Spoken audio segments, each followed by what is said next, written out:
Start from the cuboid. अगर हम cuboid का फिगर देखें बच्चों,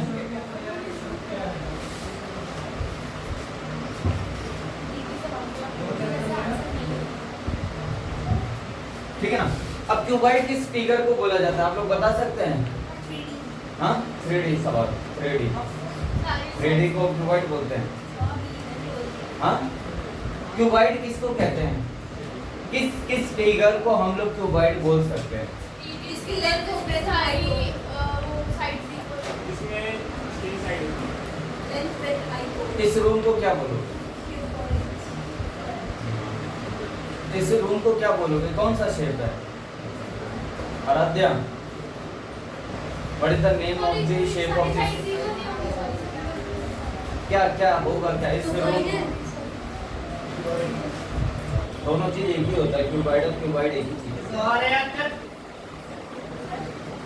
इस रूम का फिगर का नाम क्या है? इस रूम का शेप क्या है? देखो, क्यूब भी होता है, क्यूबॉइड भी होता है। क्यूबॉइड है इसमें। हां, क्यूब में सब साइड सेम होते हैं, टोटल दो सेम होते हैं। ये वाला आगे होता है। हाँ बेटा आराध्या, क्यों? ठीक है, देखो बेटा, ऐसी फिगर जिसकी लेंथ ब्रेथ और हाइट हमें दे रखी है, ऐसे टाइप की फिगर, तो वो दो फिगर होती है, एक होती है क्यूब और एक होती है क्यूबॉइड, ठीक है ना। जो लूडो की डाइस होती है वो क्यूब शेप की होती है, because in which all the sides are equal, ठीक है ना। But in the shape of cuboidal length will be different, breadth will be different and height will be different. तीनों हमारी क्या होती हैं? अलग अलग होती है। सपोज अगर मैं यहाँ पे इसको कंसीडर करता हूँ, this is length, this is breadth and this is height. अगर मैं इसको कंसीडर करता हूँ लेंथ, ब्रेथ और हाइट, तो ये हमारा क्यूबॉइडल शेप है जिसकी लेंथ, ब्रेथ और हाइट है। अगर मैंने आपको अज्यूम करने के लिए गया था कि assume what is the figure, what is the shape of this room, तो you said that sir that is the cuboidal in which you seen here length है हमारे पास, ठीक है ना। जो भी लॉन्गेस्ट साइड होगी, अपना बॉटम का जो आपका जहाँ पे बैठ रखा जो बेस है, इसकी जो सबसे लॉन्गेस्ट साइड होगी वही लेंथ होती है। तो लेंथ कौन सी है? आई थिंक ये वाली साइड लेंथ है, ठीक है ना। ये आपकी क्या हो जाएगी? विड्थ, और ये वाली क्या है? हाइट। तो ये हमारा क्यूबॉइडल शेप है। क्यूबॉइडल शेप की मेन खासियत क्या होती है कि तीनों साइडें जरूरी नहीं है कि इक्वल हो, दो साइड भी इक्वल हो सकती है। ऐसा नहीं कि लेंथ भी अलग हो, ब्रेथ भी अलग हो, हाइट भी अलग हो, जरूरी नहीं है। क्या पता लेंथ और ब्रेथ एक हो, हाइट अलग हो। लेकिन क्यूब में क्या होता है? सारी साइड इक्वल होती है, length, breadth and height all are equal. अब देखो, अगर हम क्यूबॉइड की बात करें तो सबसे पहले हमारे पास यहाँ पे एक चीज पूछी जाती है, व्हाट इज सरफेस एरिया। तो आप लोग क्या बताओगे व्हाट इज सरफेस एरिया? क्या होता है सरफेस एरिया बेटा? अगर कोई पूछेगा कि सरफेस एरिया क्या होता है किसी भी फिगर का, तो आप कैसे डिफाइन करोगे कि what is surface area? Start हुआ स्कूल में चैप्टर नहीं है ना, तो अप्रैली के बाद तो भाई जो चैप्टर बचे वो तो अभी आपके सेकंड या थर्ड जो भी टेस्ट होगा उसमें आएंगे, और अब हम लोग सीधा फाइनल की तैयारी कर रहे हैं। बीच में जो भी 2-3 चैप्टर बचे वो हम देखेंगे। तो अगर हम लोग बात करें सरफेस एरिया की, तो what is surface area? What will you say? What is surface area? Look at here, ठीक है ना। What is surface area? क्या बताएंगे आप लोग? हाँ बेटा त्रिशा, सरफेस एरिया क्या होता है? The area covered by any object, the area occupied by any object, that is called its surface area. बात समझ में आ रहा है? फॉर एग्जांपल अगर हम इस बुक को देखें, ठीक है ना, तो इस बुक ने कितना सरफेस एरिया कवर करा है? अगर आप लोग देखोगे तो इसकी कुछ जो लेंथ है उतना, कुछ इसकी विड्थ है उतना, और कुछ इसकी हाइट है। तो जितने एरिया पे इसको हमने रखा है, that surface covered by this book, उतना सरफेस तो इस बुक ने कवर करा है ना, तो ये इसका क्या हो जाएगा? सरफेस एरिया, ठीक है ना। और हम ऐसे भी बात कर सकते हैं जैसे कि ये वो हमारे पास क्या है, क्या बोलते हैं इसको यार? हाँ, कैंपर, कैंपर ही बोलते हैं ना। हाँ, तो जो भी है कैंपर है, तो जो जितना एरिया उस कैंपर ने कवर्ड कर रखा है, क्या उसके प्लेस पे हम वहाँ पे कुछ रख पाएंगे? नहीं रख पाएंगे, क्योंकि हाँ, अगर उसको वहां से हम डिस्प्लेस कर दें तब उसकी जगह पे कोई ऑब्जेक्ट आ सकता है। अदरवाइज जितना सरफेस एरिया उसने ऑक्यूपाई करा है, कवर्ड करा है, वहां पे हम कुछ भी प्लेस नहीं कर सकते। बात समझना है? तो कोई भी object, any object which is any object which is covered that much area, that much occupied by area, मतलब जितना एरिया किसी ऑब्जेक्ट ने कवर करा है वही उसका क्या कहलाएगा बेटा, सरफेस एरिया कहलाएगा। फॉर एग्जांपल अगर हम लोग देखें इस रूम की बात करें, ठीक है ना, अभी किसी ने आपसे पूछ लिया ये इस रूम का सरफेस एरिया क्या है, तो आप बताओगे सरफेस एरिया क्या, कि भाई इसका आप लोग क्या ना, जो भी अभी मैं फॉर्मूला लिखाऊंगा उस फॉर्मूले से आप सरफेस एरिया का क्या नाम है फाइंड आउट करोगे और आप बोलोगे कि जी सर इस रूम ने इतना एरिया कवर कर रखा है। जैसे कि हम लोग बोलते नहीं कि आप लोग देखते हो तो जो प्लॉट की कंसीडरेशन करी जाती है वो कैसे बोलते हैं कि 100/120 या 100/50 ऐसे करके बताते हैं ना, ठीक है ना, लेकिन वो एक डायमेंशन बताते हैं, एक ऐसा सरफेस एरिया में नहीं बताते। तो यहाँ पे आप लोग समझेंगे सरफेस एरिया होता क्या है। तो देखो बेटा जो अगर हम लोग सरफेस, जब भी आपको सरफेस एरिया बोलें, whenever the question is saying that find the surface area, तो आपको हमेशा कौन सा निकालना होगा, टोटल सरफेस एरिया। क्या निकालना होगा, टोटल सरफेस एरिया। जब भी क्वेश्चन बोले कि find the surface area, you carry out the total surface area of that given figure. तो total surface area of cuboid का होता है बेटा हमारे पास 2LB plus BH plus H। This is the formula for the total surface area of the cuboidal। बात समझ में आ रही है? कोई भी क्यूबॉइडल शेप हो, चाहे इस अगर हमसे पूछा इस रूम ने कितना सरफेस एरिया कवर करा है, या त्रिशा के घर ने कितना सरफेस एरिया कवर करा है, या आप में से किसी के घर ने कितना एरिया कवर करा है, आपके स्कूल ने कितना area cover, because each figure are is in the shape of cuboidal. बात समझ में आ रही है आप लोगों को? तो उसका टोटल सरफेस एरिया बोलो या सरफेस एरिया बोलो, बात एक ही होता है। टोटल सरफेस एरिया और सरफेस एरिया दोनों सेम थिंग है। फॉर्मूला क्या होता है, 2LB plus BH और plus HH।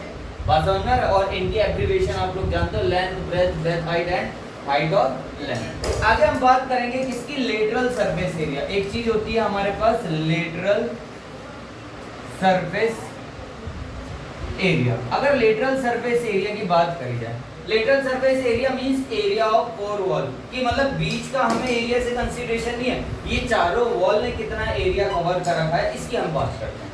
Lateral surface area उसमें क्या होता है कि जैसे ये हमारा रूम है, इसका बेस ने भी तो कुछ एरिया कवर करा है, तो हम इसको इतना कंसीडरेशन में नहीं लाते।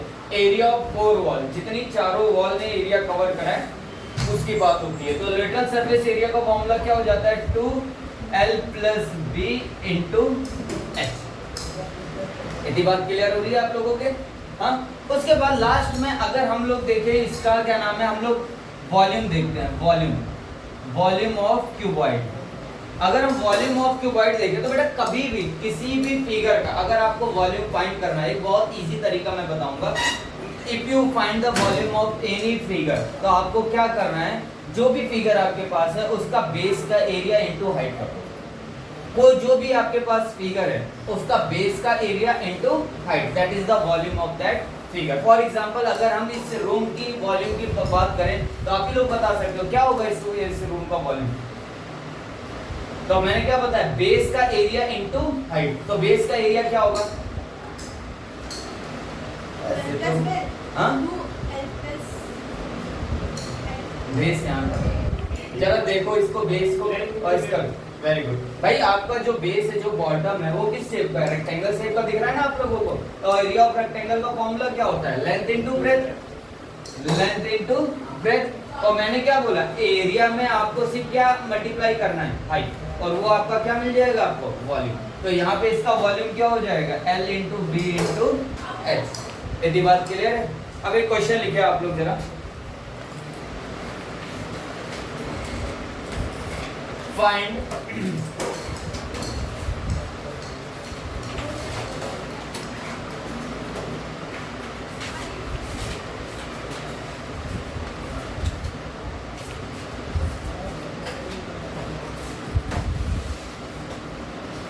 find the surface area, lateral surface area, find the surface area या टोटल सरफेस एरिया बोल सकते हैं। Find the total surface area या सरफेस एरिया एक ही चीज है। Find the surface area and the lateral surface area and the volume of the cuboid which is which is 15 meter long, which is 15 meter long, comma 12 meter wide and 4.5 meter height. Again, I repeat the question. Find the total surface area, lateral surface area, and the volume of the cuboid, which is 15 meter long, 12 meter wide, and 4.5 meter its height.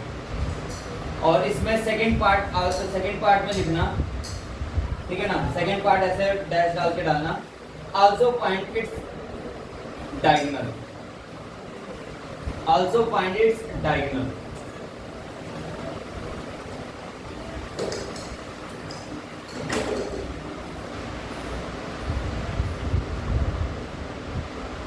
तो बताना जरा, length कितनी दे रखी है? 15 metre. Width कितनी है? 12.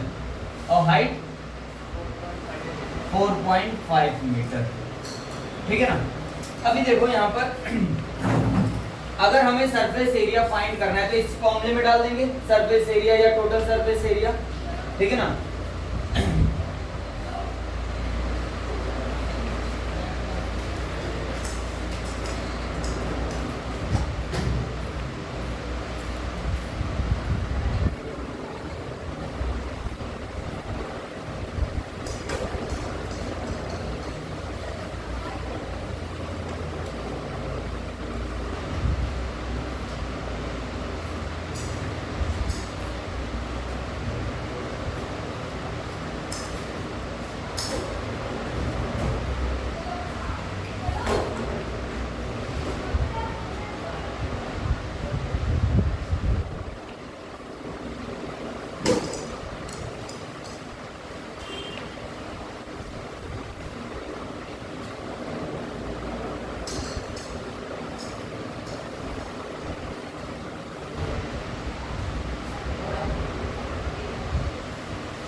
तो total surface area of this figure आपका कितना आया होगा? 603 मीटर स्क्वायर.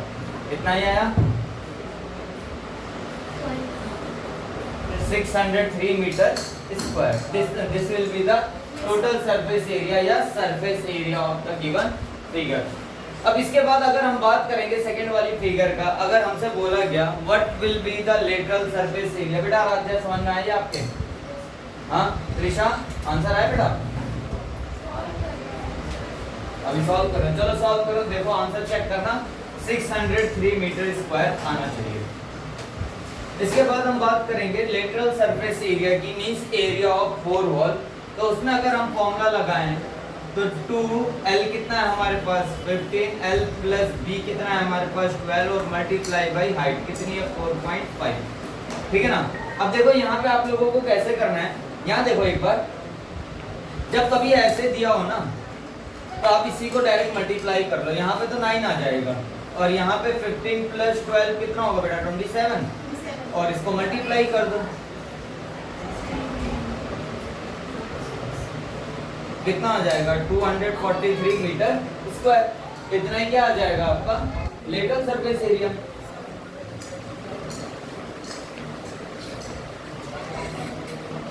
और लास्ट में हमारा क्या बचता है? वॉल्यूम. तो वॉल्यूम हमारा क्या होता है? Length into breadth into height. तो length is 15, width is 12 and height is 4.5.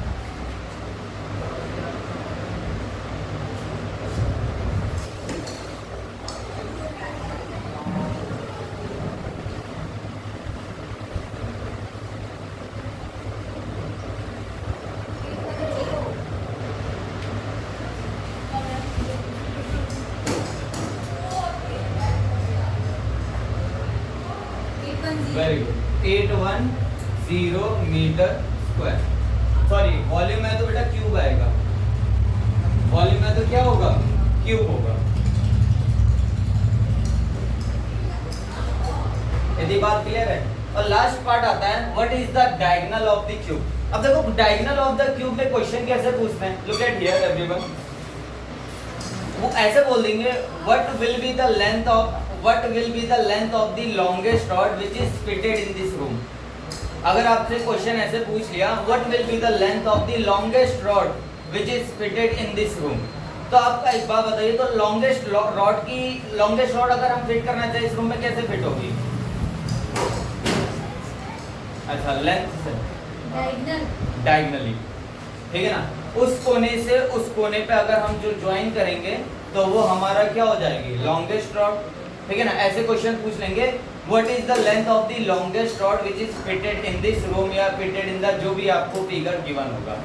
बात समझ में आ रहा है? तो उसके लिए आप फॉर्मूला लिखें डायगोनल के लिए।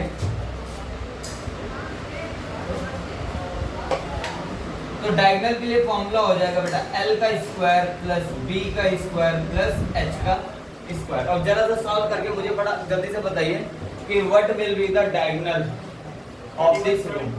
हाँ सॉल्व तो कर, कितना आ रहा है बेटा?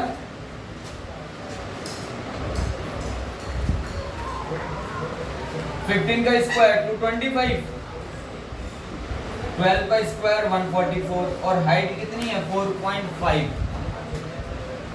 45 है ना।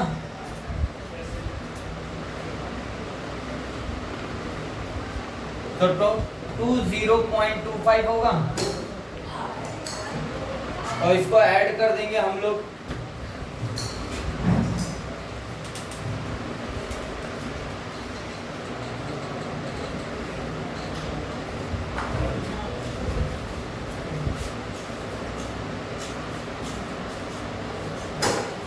तो 389.25 दिस विल बी द, और ये मीटर में आएगा ठीक है ना।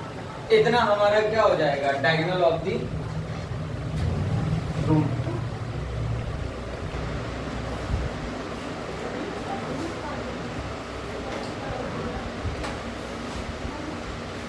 तो रूट है तो बेटा,